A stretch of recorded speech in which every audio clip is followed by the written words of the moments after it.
கர்த்தருடைய பரிசுத்த நாமத்திற்கு மகிமையும் புகழும் ஸ்தோத்திரமும் உண்டாவதாக. இந்த நல்ல நேரத்திலுமாக நாம் தேவனுடைய சத்தியத்தை நாம் படிக்கும்படியாக இங்கே நம்ம கூடியிருக்கிறோம்.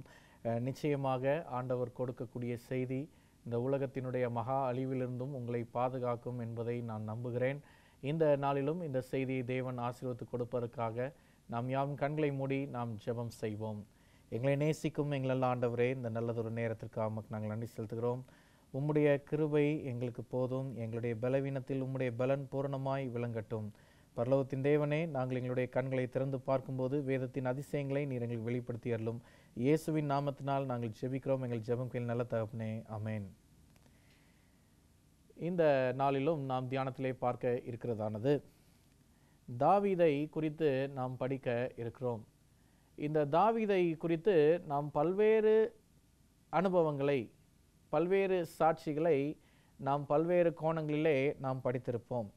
ஆகிலும் நமக்கு இருக்கக்கூடியதெல்லாம் ஒரு கேள்வி என்ன என்று சொல்லி நாம் பார்க்கும்போது, இந்த தாவீதினுடைய பாவம் செய்த சூழ்நிலையை குறித்தும், இந்த பாவம் செய்த தாவீது எப்படி தேவனிடத்திலிருந்து மீட்பை பெற்றார் என்ற செய்தியும் குறித்து படிக்க வேண்டிய அவசியம் என்ன?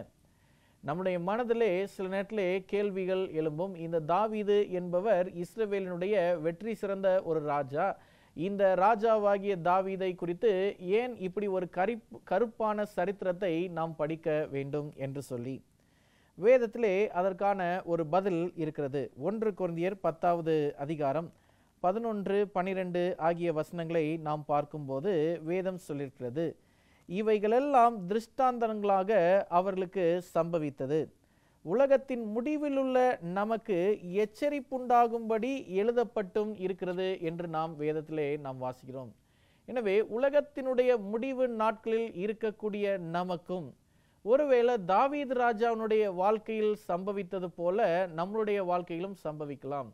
தாவீது ராஜாவுடைய வாழ்க்கையிலே ஒரு கருப்பான சரித்திரத்தின் நாட்களை கடந்து வந்தது போல நாமும் நம்முடைய வாழ்க்கையிலே ஒரு கருப்பான சரித்திர நாட்களை நாம் கடந்து வரக்கூடும்.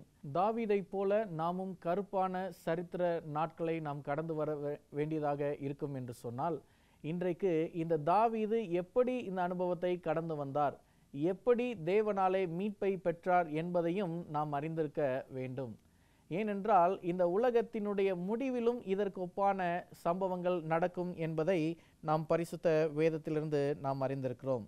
இந்த நாளிலும் நாம் தியானத்திற்காக எடுத்துக்கொண்ட வேத பகுதி 2 சாமுவேலின் புத்தகம் 12ஆம் அதிகாரத்தை நாம் பார்க்க இருக்கிறோம். இந்த 2 சாமுவேல் 12ஆம் அதிகாரத்திலே தாவீதுக்கு முன்பதாக நிற்கக்கூடிய ஒரு தீர்க்கதரிசி ஆகிய நாத்தான். இந்த நாத்தான் தீர்க்கதரிசி தான் இந்த தாவீது ராஜாவினுடைய வாழ்க்கையினுடைய அந்த கருப்பான பக்கங்களை அவருடைய கண்களுக்கு முன்பதாக காட்டியவர். இந்த நாத்தான் தீர்க்கதரிசி தேவனாலே அழைப்பை பெற்ற ஒரு தீர்க்கதரிசியாக இருந்தாலும், இந்த தாவீது ராஜாவுக்கு முன்னிலையிலே தைரியமாய் அவருடைய பாவங்களை சுட்டி காட்டின ஒரு தீர்க்கதரிசி. இந்த தீர்க்கதரிசி என்ன விதமான வார்த்தைகளை இந்த ராஜாவுக்கு முன்னிலையில் சொன்னார் என்று சொல்லி நாம் பார்க்கும்போது, இந்த தீர்க்கதரிசி ஒரு உவமையை கொண்டு தாவீதுக்கு அவருடைய பாவத்தை சுட்டி காட்டினார். அந்த உவமையை கேட்டவுடனே தாவீதினுடைய இருதயம் கொந்தளித்து, அப்படிப்பட்டவன், அந்த தவறை செய்தவன், அவன் ஒரு தண்டனைக்குள்ளாக தள்ளப்பட வேண்டும் என்று சொல்லி அவன் எழுந்திருக்கும் வேளையிலே அந்த தேவனுடைய தீர்க்கதரிசி அந்த மனுஷன் நீயே என்று சொல்லி அங்கிருந்து கடந்து சென்றான் என்று சொல்லி நாம் பார்க்கிறோம்.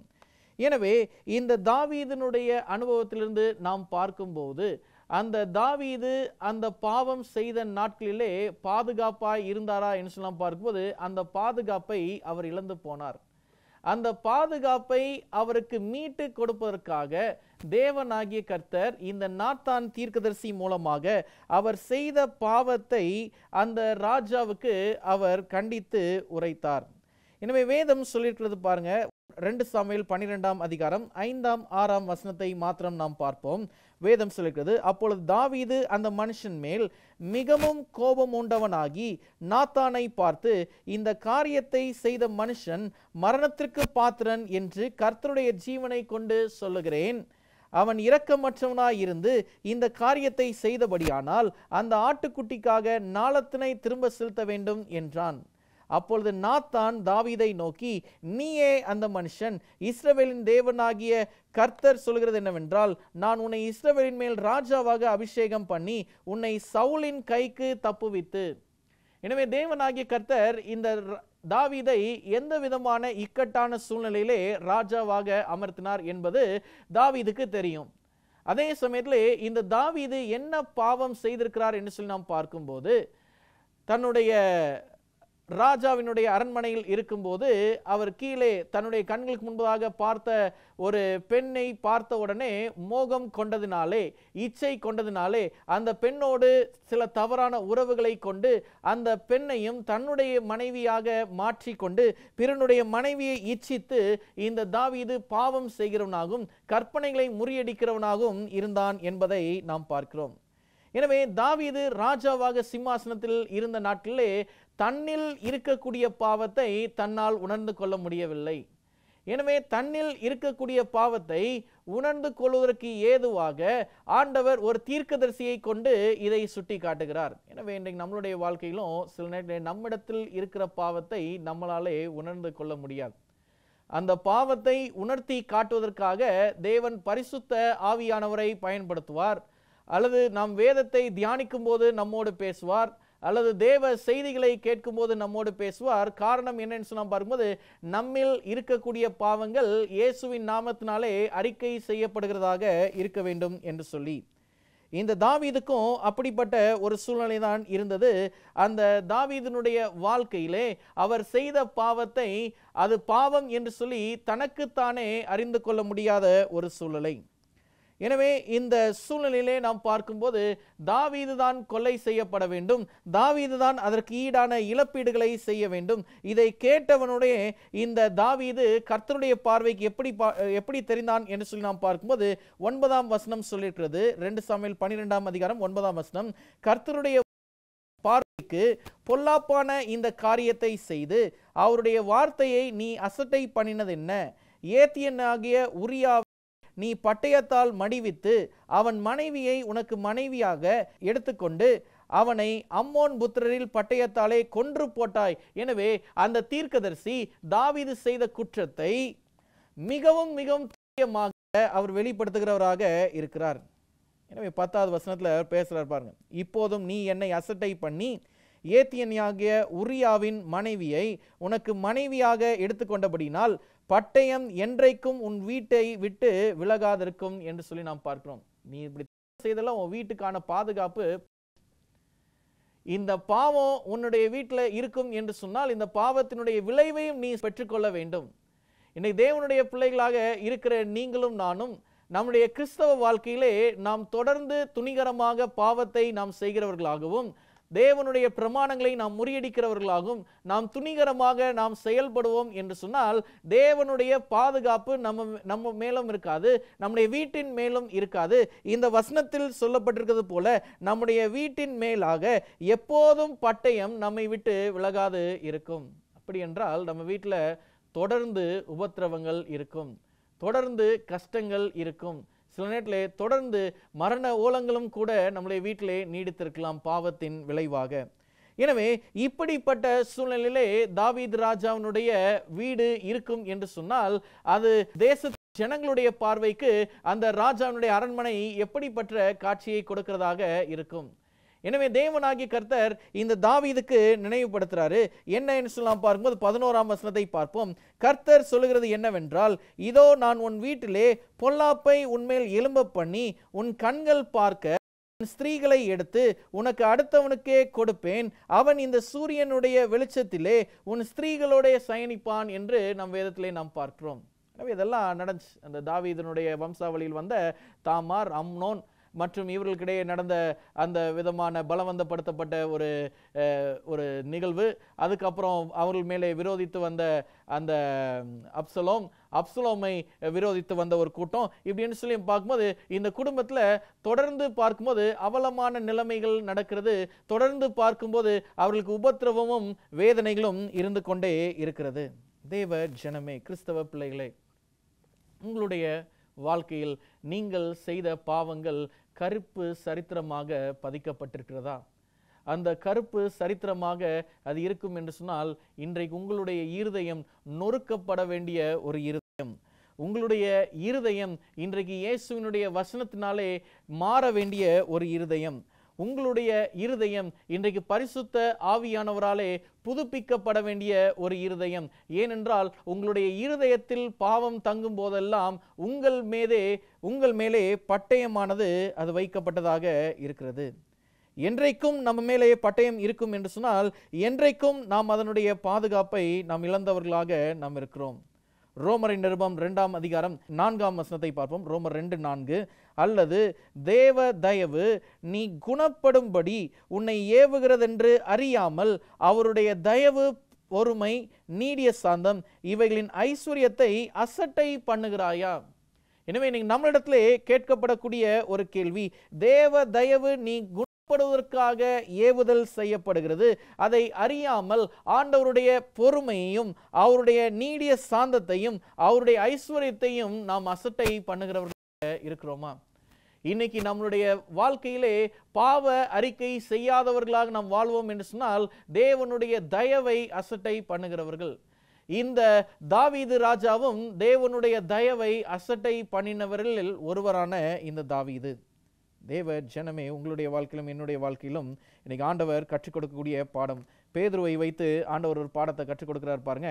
அப்போஸ்தலர் நடபடிகள் 10வது அதிகாரம் 34ஆம் வசனத்தை நாம் பார்ப்போம். அப்போஸ்தலர் நடபடிகள் 10வது அதிகாரம் 34ஆம் வசனத்தை பார்ப்போம். அப்பொழுது பேதுரு பேசத் தொடங்கி, தேவன் பட்சபாதம் உள்ளவரல்ல என்றும் எந்த ஜனத்தினாலாயினும் அவருக்கு பயந்திருந்து நீதியை செய்கிறவன் எவனோ அவனே அவருக்கு உகந்தவன் என்று நிச்சயமாய் அறிந்திருக்கிறேன். எனவே தேவனாகிய கர்த்தர் இங்கே உறுதிப்படுத்துவது என்னன்னு சொல்லலாம் பார்க்கும்போது, தேவன் யாரையுமே பட்சபாதமா பார்க்கறது இல்லை. ராஜாவா இருந்தா ஒரு பார்வை, வேலையாளா இருந்தா ஒரு பார்வை, தீர்க்கதரிசியா இருந்தா ஒரு பார்வை, அப்படி இல்லை. எல்லாரையுமே ஆண்டவர் ஒரே பார்வையோடு தான் பார்க்கிறார். எனவே எந்த ஜனத்தினாலாயினும் அவருக்கு பயந்திருந்து நீதியை செய்விக்கிறவனாக இருந்தால் அவன் மேலே ஆண்டவர் நிச்சயமாக பிரியமாய் இருக்கிறார். எனவே தாவீது ஒருவேளை ஆண்டவருக்கு பயந்திருந்து நீதியை செய்கிறவனாக இருந்தால் ஆண்டவர் அவர் மேல நிச்சயமாய் பிரியமாய் இருப்பார். இன்னைக்கு ஒருவேளை நீங்களும் நானும் ஆண்டவருக்கு பயந்திருந்து அவருக்கு பிரியமானதை நாம் செய்வோம் என்று சொன்னால் நிச்சயமாய் அவர் நம்மேலே இருப்பார். எனவே அந்த நிச்சயமான பாதுகாப்பு, அந்த நிச்சயமான வழிநடத்துதல் நம்ம மேல இருக்க வேண்டும் என்று சொன்னால், நாம் தினந்தோறும் தேவனுக்கு பிரியமான நீதியை செய்கிறவர்களாக இருக்க வேண்டும். ஆனால் தாவீது ஒரு காலகட்டத்தில் இந்த நீதியை செய்கிறதற்கு தவறினவனாக இருந்தான். அவன் நீதியை செய்வதற்கு தவறினவனாக இருந்ததினாலே இந்த தாவீதை ஆண்டவராயிருக்கிற இயேசு கிறிஸ்து தீர்க்கதரிசி மூலமாக எச்சரித்தார் என்று சொல்லி நாம் பார்க்கிறோம்.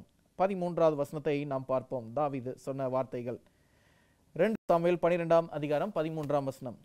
அப்பொழுது தாவீது நாத்தானிடத்தில், நான் கர்த்தருக்கு விரோதமாய் பாவம் செய்தேன் என்றான்.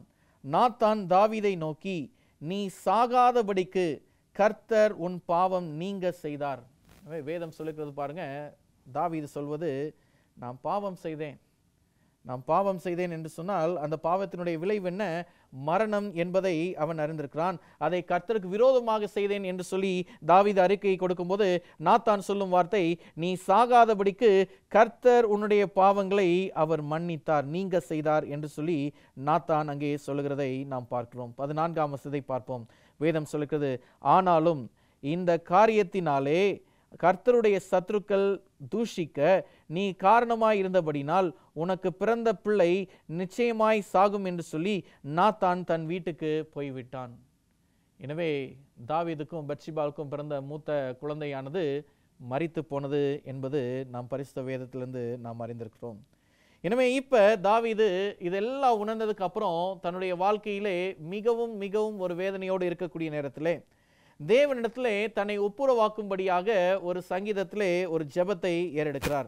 நம்ம எல்லாருமே அறிந்திருக்கிறது போல 51ஆம் சங்கீதத்திலே 3ஆம் 4ஆம் வசனத்தை மாத்திரம் நாம் பார்ப்போம் என்று சொன்னால், தாவீது இங்கே கூறும் வார்த்தைகள் என்னன்னு சொல்லலாம் பார்க்கும்போது, என் மீறுதல்களை நான் அறிந்திருக்கிறேன், என் பாவம் எப்பொழுதும் எனக்கு முன்பாக நிற்கிறது. தேவரீர் ஒருவருக்கே விரோதமாக நான் பாவம் செய்து உமது கண்களுக்கு முன்பாக பொல்லாங்கானதை நடப்பித்தேன். நீ பேசும்போது உம்முடைய நீதி விளங்கவும், நீர் நியாயம் தீர்க்கும் போது உம்முடைய பரிசுத்தம் விளங்கவும் இதை அறிக்கை இடுகிறேன் என்று சொல்லி நாம் பார்க்கிறோம். தாவீது ராஜா மனம் கசந்த சூழ்நிலையிலே, தன்னுடைய ஆண் பிள்ளையை இலக்கு கொடுத்த சூழ்நிலையிலே அவர் தேவனிடத்திலே தன்னை ஒப்புரவாக்கி அவர் ஜெபிக்கிறார். தன்னுடைய பாவங்களை அறிக்கை செய்து அவர் ஜெபிக்கிறார். அவர் ஜெபிக்கும் போது ஆண்டவர்கிட்ட கேட்கிறார், ஆண்டவரே, உமக்கு விரோதமாக தான் நான் பாவம் செய்தேன், ஆனாலும் இந்த பொல்லாங்கானதை நான் நடப்பித்தவனாக இருந்தாலும் எனக்குள்ளாக உம்முடைய நீதி விளங்க வேண்டும். எனவே அவருடைய நீதியை விரும்புகிறவனாக தாவீது மாறினான். பாவம் செய்தது எப்ப என்று சொல்லலாம் பாரும்போது, நீதியை கைவிட்டதுனாலே. பாவத்திலிருந்து அறிக்கை செய்யும் போது நீதியை விரும்புகிறவனாக தாவீது மாறினான் என்று சொல்லி நாம் பார்க்கிறோம். எனவே நீதியை கைவிட்டதினாலே அந்த வீட்டுக்குள்ளாக பாவம் வந்தது. பாவத்தின் விளைவாக அந்த வீட்டின் மேலே பட்டயம் இருந்தது என்று சொல்லி நாம் பார்க்கிறோம். இப்ப பார்க்கும்போது இந்த பாவ மன்னிப்பை பெற்ற பிற்பாடு நீதி அவருக்குள்ளாக விளங்கும் போது அவர் மேல் இருக்கக்கூடிய பட்டயம் அல்லது ஆபத்துகள் இது எல்லாம் நீங்கத்தக்கதாக தேவனிடத்திலே தாவீது தன்னை மிகவும் மிகவும் தாழ்மைப்படுத்தி வேண்டிக் கொண்டான். எனவே தேவனாகிய கர்த்தர் இந்த தாவீதினுடைய ஜெபத்தை கேட்டவராக இருந்து அவரை உடனடியாக மன்னிப்பதற்கும் ஆயத்தமுடையவராக இருந்தார். 2 சாமுவேலின் புத்தகம் 12ஆம் அதிகாரம் 13ஆம் வசனத்தை நாம் பார்ப்போம். வேதம் சொல்லிக்கிறது பாருங்க, 2வது பகுதியில், நாத்தான் தாவீதை நோக்கி, நீ சாகாதபடிக்கு கர்த்தர் உன் பாவம் நீங்க செய்தார் என்று சொல்லி நாம் பார்க்கிறோம். அவர் மன்னிப்பு கேட்ட உடனடியாக அது மன்னிக்கப்பட்டது. எனவே இன்னைக்கு நம்மளுடைய வாழ்க்கையில் நாம் கற்றுக்கொள்ளக்கூடிய பாடம் என்னன்னு சொல்லலாம் பார்க்கும்போது, இன்றைக்கு நீங்களும் நானும் பாவத்திற்காக நாம் மனம் கசந்து அழுவோம் என்று சொன்னால், அல்ல மனம் கசந்து ஒரு விரக்தியின் மத்தியிலே நாம் இருப்போம் என்று சொன்னால், நீங்கள் அறிக்கை செய்கிற நிமிஷத்திலே அந்த நொடியிலே தேவனாகிய கர்த்தர் உங்களுடைய பாவங்களை மன்னிக்கிறவராக இருக்கிறார். எனவே வேதம் சொல்லிக்கிறது பாருங்க, நீதிமொழிகள் 28ஆம் அதிகாரம் 13ஆம் வசனத்திலே, தன் பாவங்களை மறைக்கிறவன் வாழ்வடைய மாட்டான், அவைகளை அறிக்கை செய்து விட்டு விடுகிறவனோ இரக்கத்தை பெறுவான். இந்த தாவீதுக்கு பரலோகத்தின் தேவனுடைய இரக்கங்கள் ஏறெடுக்கப்பட்டது. இந்த இரக்கத்தினாலே தாவீது தேவனுடைய நீதியை பெற்றுக்கொண்டான். இந்த நீதியை பெற்றதினாலே தாவீது இந்த இஸ்ரவேல் ராஜ்யத்தை ஆளும்போது ஒரு வெற்றி சிறந்த ஒரு ராஜாவாக, புகழ்மிக்க ஒரு ராஜாவாக அவனுடைய ஆளுகை இருந்தது. அவன் கீழாக இருந்த ஜனங்களும் அப்படிப்பட்ட நல்ல ஆசீர்வாதங்களை பெறுகிறவர்களாக இருந்தார்கள். காரணம், பாவத்தை வெறுத்த தாவீது இனிமேல் பாவம் செய்யாமல் இருந்ததினாலே. தேவ ஜனமே, இன்றைக்கு நீங்களும் நானும் பாதுகாப்பாக இருக்க வேண்டும் என்று சொன்னால் பாவத்தை வெறுக்கிறவர்களாக இருக்க வேண்டும். நீங்கள் செய்யும் பாவமே உங்களுக்கான ஆபத்துக்களாக இருக்கிறது.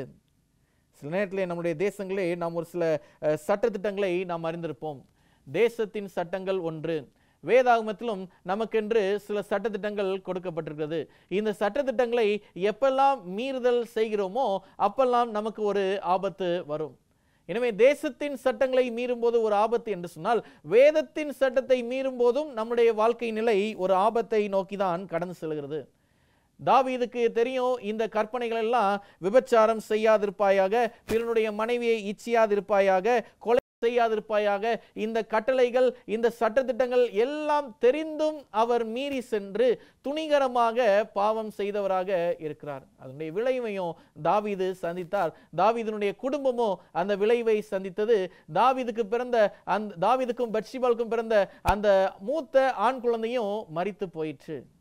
எனவே பாவத்தினுடைய விளைவு மரணம், பாவத்தினுடைய விளைவு ஆபத்து என்று சொல்லி நாம் அறிந்திருந்தாலும், இந்த பாவம் இல்லாத வாழ்க்கையை வாழும் போதுதான் அந்த இடத்திலே மரணமும் இல்லை, அந்த இடத்திலே சமாதானமும் அந்த இடத்திலே பாதுகாப்பும் விளங்குகிறதாக இருக்கிறது.